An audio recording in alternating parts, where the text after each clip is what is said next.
I want to say last month, there was a sale of some kind, and one game that was on sale that I was just curious about was Fallout New Vegas. And finally, once I was done with the video and I said, I'm going to take this weekend to do nothing. I'm not going to do anything. I decided to install the game.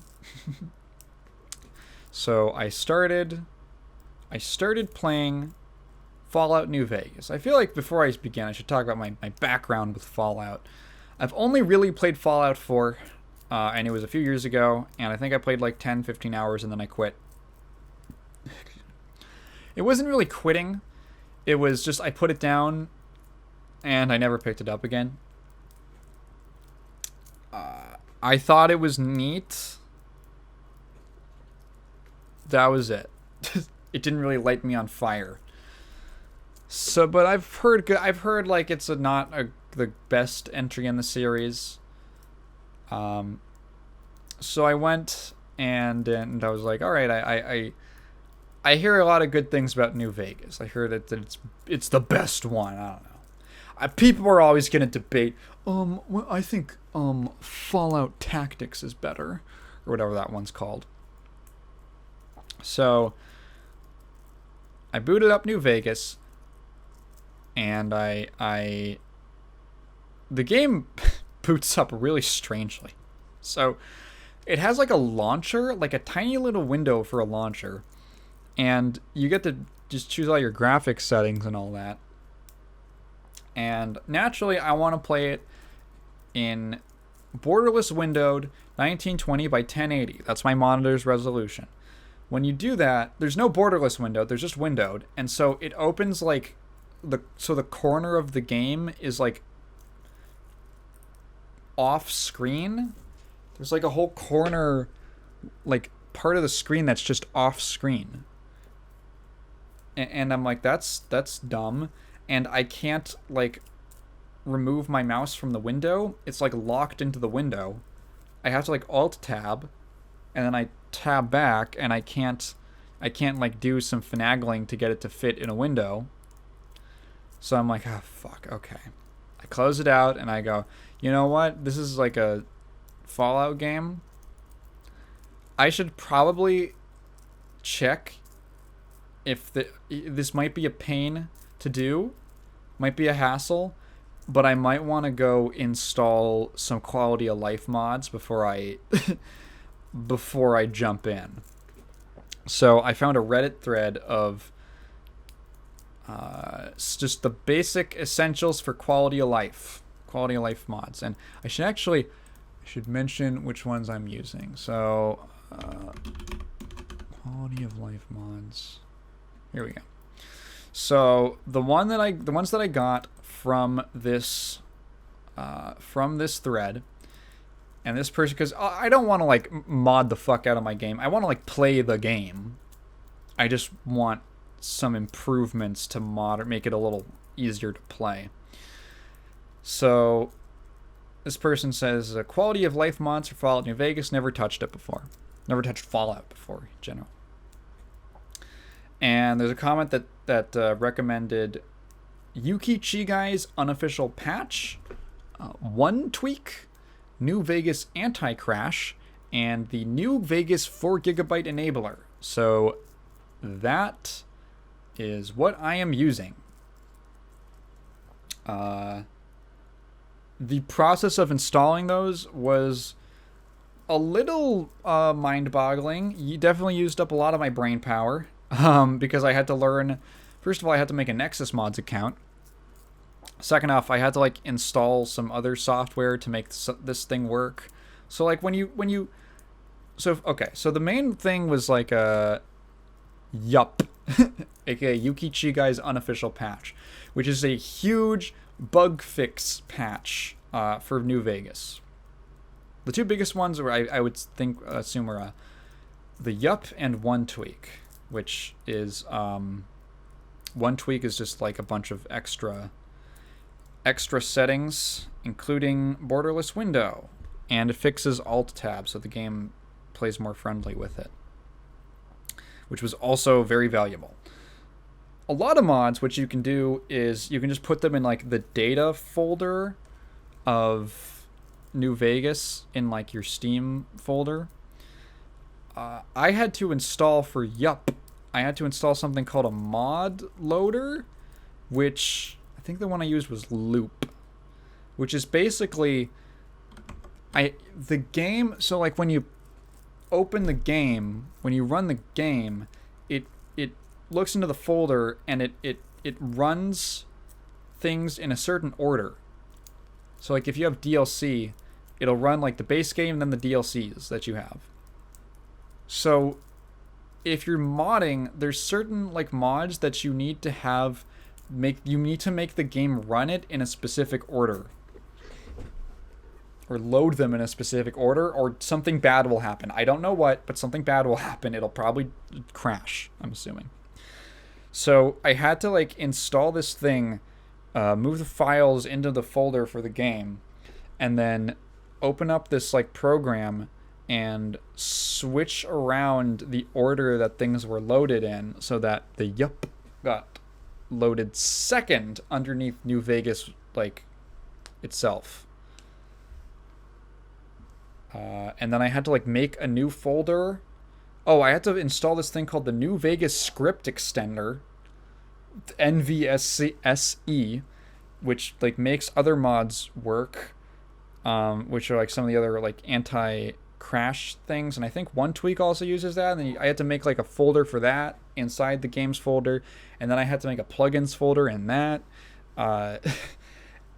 It was a lot, but like once I got everything good, it worked honestly like a charm. I was able to boot up the game from Steam. Everything worked. It boots in borderless window in my monitor's resolution. Fantastic. And I have not encountered a crash yet. I am how many hours do I have in this game? 11.2 hours so far over the course of about 2 days.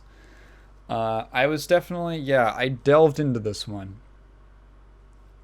So I should get into the game itself and my thoughts on the game itself. So I will be the first one to admit that I am not I am a known open world hater. I got haters in the cellar. I got haters in New Vegas. That's the plot of this game. The plot of the game is I got haters in New Vegas. That dude is such a character.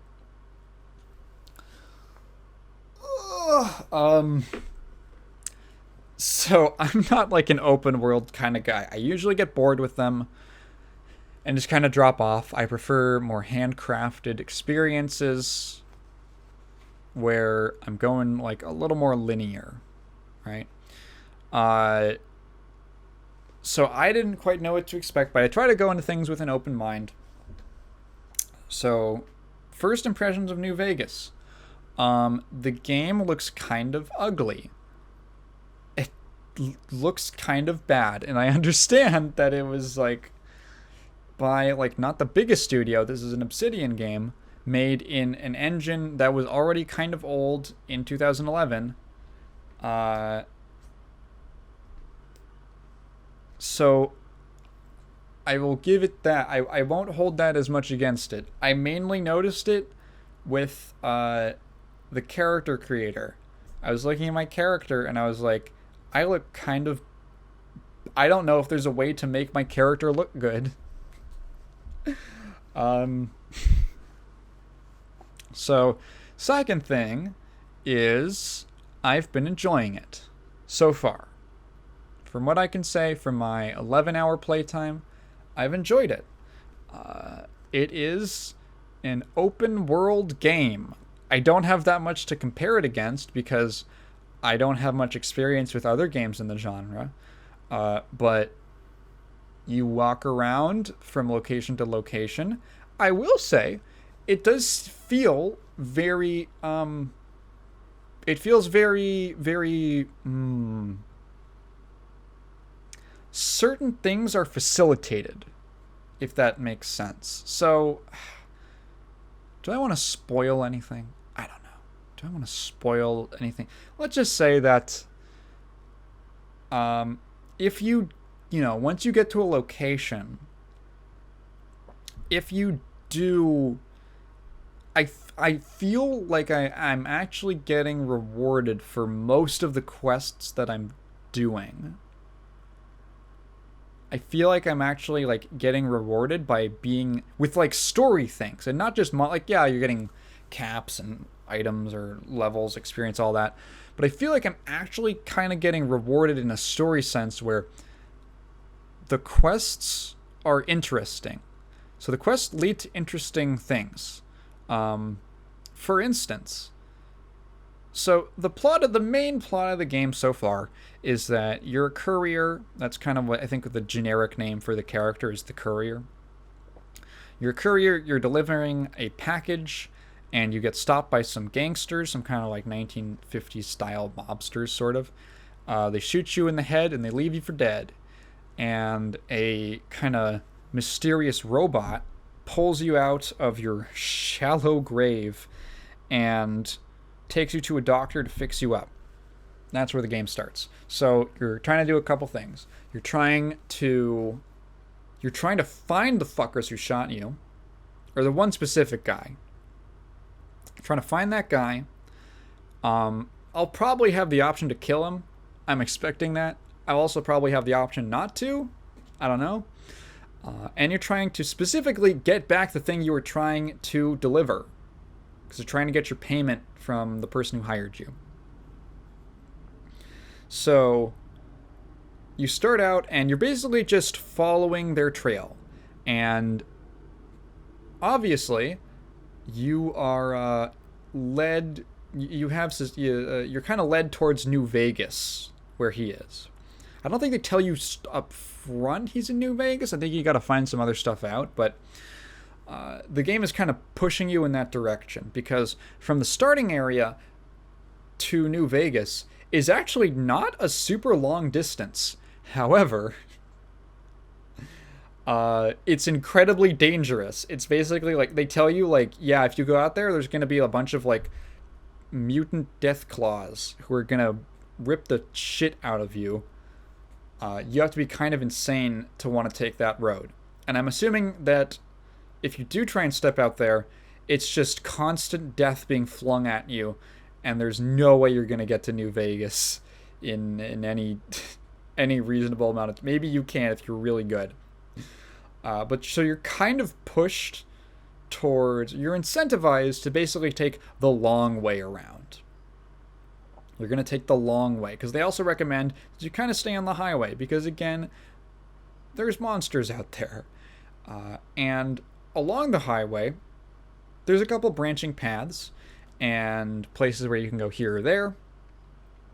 There's a main route to New Vegas, which you're kind of incentivized. Like, you'll stop at a town and you'll get like a mission to like go to a different town. So, for instance, here's one neat experience. So you go to what's the order of events that this happens in? So there's like a town that's basically been taken over by this gangster, these gangsters called the Powder Gangers. It's this really small, it's basically like a little amusement park, actually. It's got like a hotel and everything. So I clear out the Powder Gangers, and I talk to the deputy, and he says that the sheriff was killed and they need a new sheriff. And there's a guy he's thinking of, who might be able to do the job. And there's like a couple different people I think you can go to. I chose to go to a guy who was like, I think the old sheriff, actually, of the town or something like that. And he like shot someone, and he's actually doing jail time now. So there's a jail nearby, which is not even serving as a jail anymore. It's being run by the Powder Gangers. There's basically a jailbreak, and now they've taken over the prison, and they're using it as a fortress. So you pay your way in, you talk to him, and you convince him to come back if you can get him a pardon on his sentence, because basically what he figures is eventually the NCR, the New California Republic, basically the government, so to speak, the rule of law and order.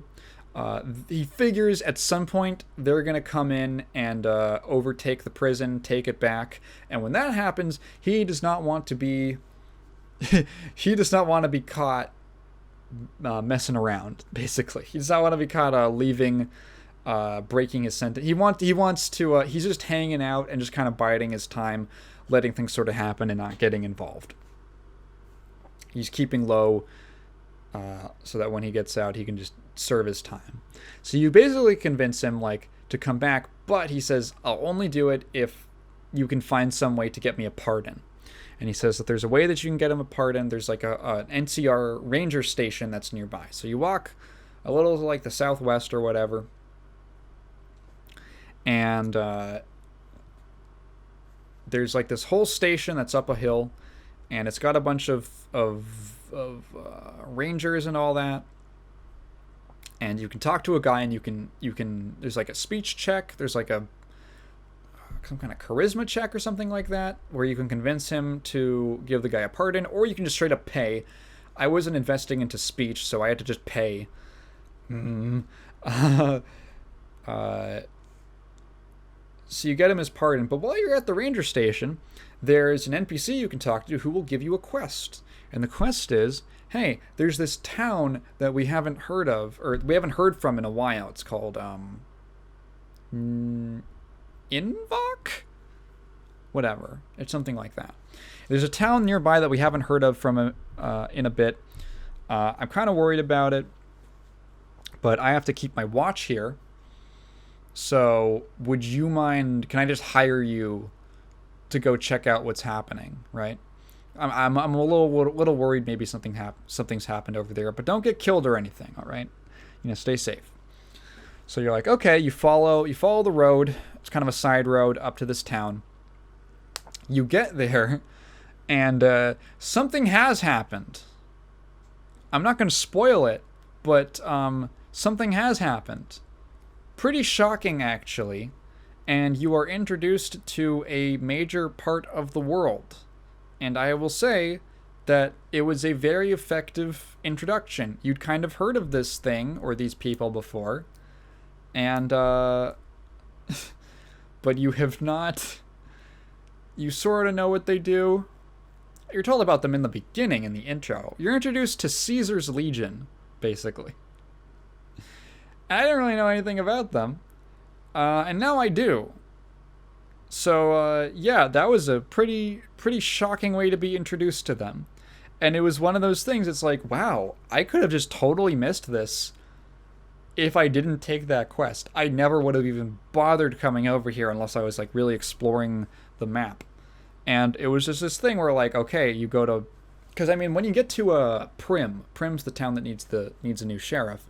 When you get there, there's already, like, a guy who tells you, like, hey, be warned, this whole place is it's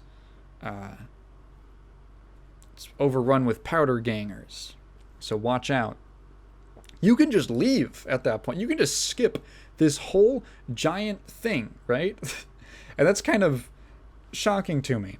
So it kind of reminds me of like Final Fantasy VI, where there's, in the second half of that game, there's all these incredible character stories, but if you don't know where to go to find them, you'll just totally glaze over them, which is one of the reasons I recommend playing that game with a non-spoiler walkthrough.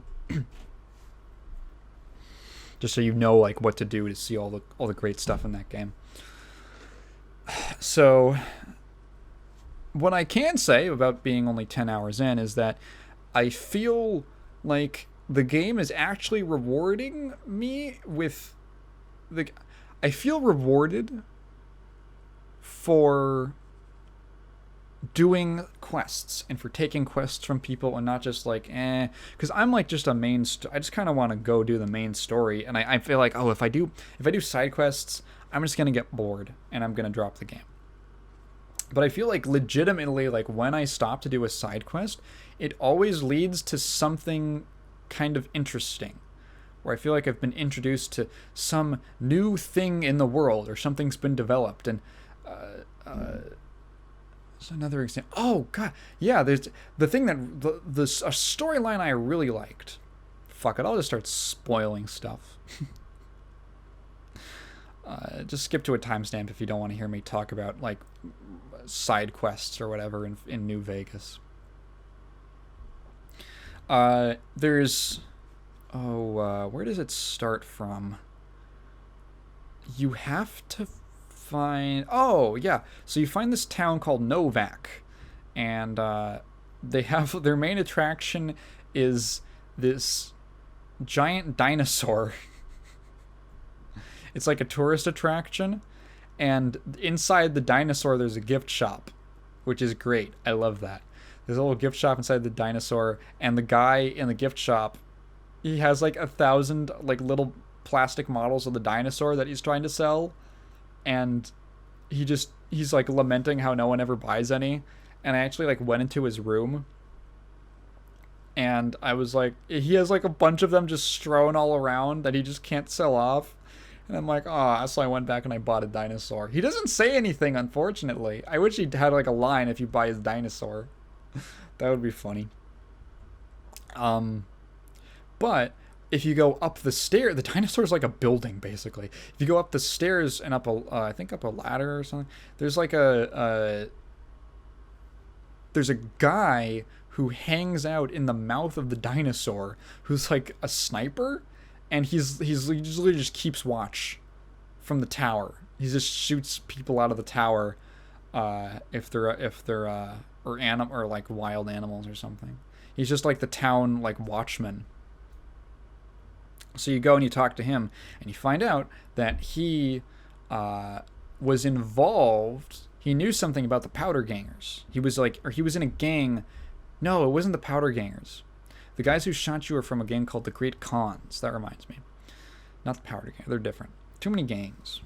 Too many gangs. Too many gangs in this game. This is a gang game. The Great Khans are the guys who shot you. So you get some tips that like, oh yeah, he knows this guy who was in this like checkered suit. He stopped by like a day ago. And so you go up to talk to him. I think his name is Manny. And you ask him about like what he knows about him. You find out that he used to be in a gang. You're assuming the Great Khans, and you can actually go into his room, find a little computer with a message from a guy in the Great Khans, who I think is the one who shot you, telling him like, oh, you'll come back to us someday, or something like that. Or he just wants to like live out his life in a little town, basically. And so what, I forget exactly like what the incentive is, but basically he tells you that there's like some ghouls, some feral ghouls who have been like coming over by the town, and he can't investigate because he's got to keep watch. Everyone's got to keep watch in this game. So he asks you to go investigate for him. So you go in the direction that they're coming from. You end up finding a old derelict rocket launch facility from the old world. And you go inside, there's a bunch of ghoulies in there, and someone on an intercom tells you to like, they tell you to like come to the top floor up like a metal staircase. So you go up there, you make your way through, you find the staircase, and it turns out that there is like a religious cult that is, their base of operations is in this rocket launch facility, and they're all ghouls. They're all ghouls. It's like a ghoul cult, and they're basically keeping the ones who have turned feral on the first floor. I guess they can't get through the door. Well, actually, I say they're all ghouls, but the guy who's been talking to you, like barking at you over the intercom, you open up the door, and he's like a human. You're like, you're not, like, he calls you like smooth skin, like that's their derogatory term for like non-ghouls. And he goes like, you're a human. He's like, no, I'm not. He's okay, that's weird. So basically you talk to the leader of this cult, and he's got this whole thing about how we're gonna go into the great beyond or something. which is whatever. They're like Nirvana, like the elves in Lord of the Rings. They're gonna go to Nirvana, and you're like, okay, and but he goes, we before we can do it, we need to. Would you mind helping us because the basement, our basement where we like pray. He doesn't say like before we can do it, but he says like our basement where we pray is overrun with these like invisible dudes, some kind of invisible demons he calls them. So you agree to go down. You go down in the basement, and there's a bunch of like other mutants called Nightkin, and they're wearing these. They're the stealth boys, which is the invisibility cloaks, visibility cloak items, because apparently like I think there was like a shipment of them in either that facility or another one that was just left over for like 100 years. So they're the Nightkin are like holed up down in this basement, and so you go down, you kill all of them, you come back up, and he's like, "Oh, it's time for the Great Beyond." So you're like, "Okay." People start running out of the top floor. They're running all the way down to the basement. You go down, you find this passageway that you could have found earlier, but now there's you find out that there's these rockets underground, and basically the Great Beyond is they're all going to get into these rockets and they're going to shoot off into space or wherever. And you're like, what? And the leader tells you that what's going to happen is that unfortunately, basically, this guy, the one human guy whose name I forget, came to their cult and was convinced he was a ghoul, despite clearly not being. And eventually they just accepted it, and they just allowed his delusion. And they kept him around partially because he was really good with electronics, and he helped them like make a lot of progress in getting the rockets operational again. You're like, oh, you just kind of used him then. And he goes, well, no, he was a gift. He was a gift from the Great Beyond or whatever. He was sent to help us. Like, that's how he rationalizes it. Or he doesn't know about this. He's still, the human guy is still convinced he's a ghoul. So you end up helping them get some items to finish the rockets. And then the leader makes this speech, and he's like, 2 brave humans have helped us. I think you can actually totally skip a bit of this if you just go straight to like the observation deck. But he goes like, 2 brave humans, they helped us, and he especially thanks like the scientist guy. And then like they all load into the rocket ship, and you can talk to him, and he's like completely gutted. He's like, how they used me. He's so destroyed by this revelation that he was being basically used the whole time in supposedly this like well-meaning sense. And so you end up you can convince him to like go hang out at Novak and be like I don't know, some kind of do something over there. And just like try to integrate back into human society. And he decides that he might as well give it a shot. So you go up to the observation deck, you hit launch, and you just see the rockets just woo. I don't know if they crashed yet, but one of them takes a loop. One of them takes a loop, and then they go off screen. So maybe later on you can find one of the crashed rockets. That would be cool. Yeah, but like it was a really cool little story. I really enjoyed it, and then I tabbed over and started watching Guilty Gear Top 8. By the way, that was a great Top 8. Go watch it if you want a recommendation for like if I had to pick one game, Razzo versus Apology Man. That was a actually great match. Razzo's Leo versus Apology Man's Faust. Really fucking fun match to watch. Anyway, New Vegas. It's cool. I've been so there is an appeal, right? There is an appeal in this game for me. And the appeal that I was reminded of is I love looting. I love going and looting shit and stealing and taking it for myself. I love taking things. I love going into a place and finding money and ammo and stuff like that. It's great. It's so much fun. There's something that I like so much about it. And I got a perk, or whatever they call them. I got a little perk when I leveled up. I chose to invest in one that makes more caps appear around the world. So what I found is that actually, even in places you've already searched, caps will just appear, which is great. I made so much money just exploring like the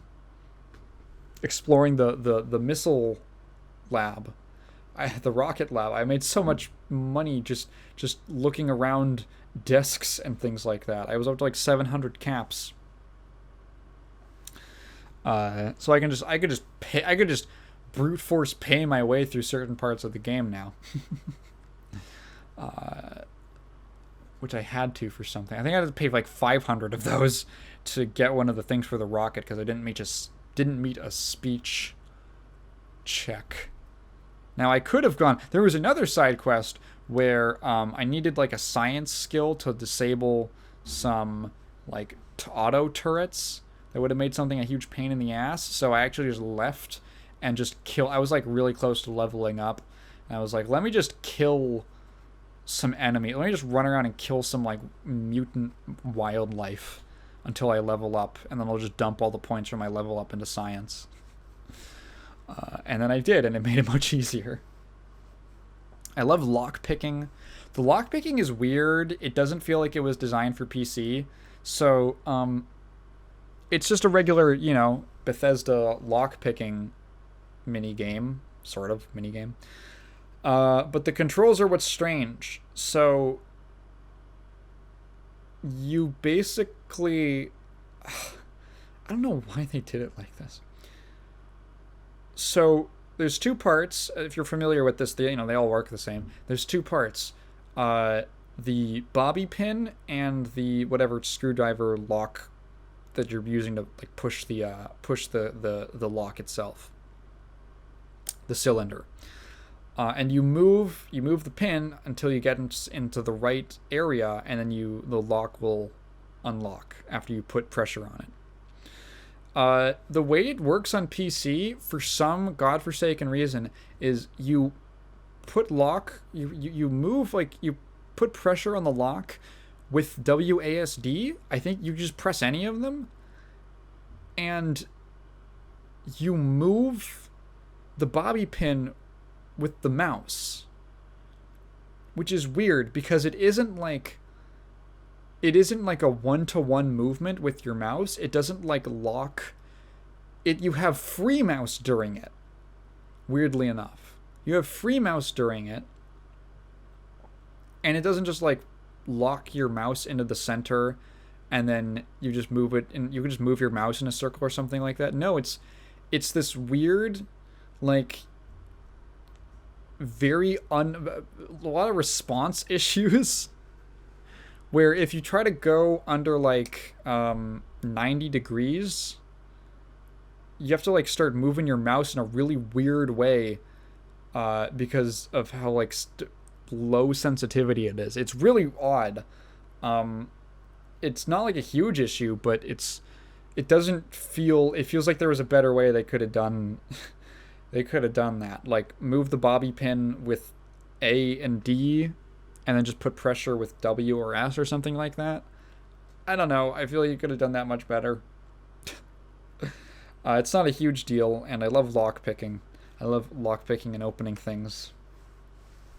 I had to be reminded to save often, because when I went into the prison where the powder gangers were controlling it, I opened up a box and I stole something, which immediately made everyone hate me. I got haters in the prison. Made everyone hate me. And I was like kind of far in. So yeah, I did not have any saves before then. It was a fucking nightmare. I only got out because I happened to get like a stealth boy before that. And I literally just stealthed my way out because I could not shoot my way out. There were too many enemies. I did not have a strong enough weapon to take on all of them. It's hard to take on like 4 guys at once, I feel like, even if you have like a strong weapon or something like that, and no companion, which I didn't have at the time. So I just I just ran out the door, and then I just put on stealth, and I just I snuck away. Whew. Yeah, so that taught me to save often.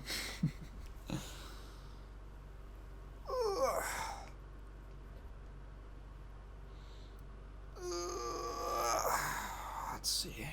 So, I have to say, overall, I'm enjoying my time with the game. I will probably play more of it.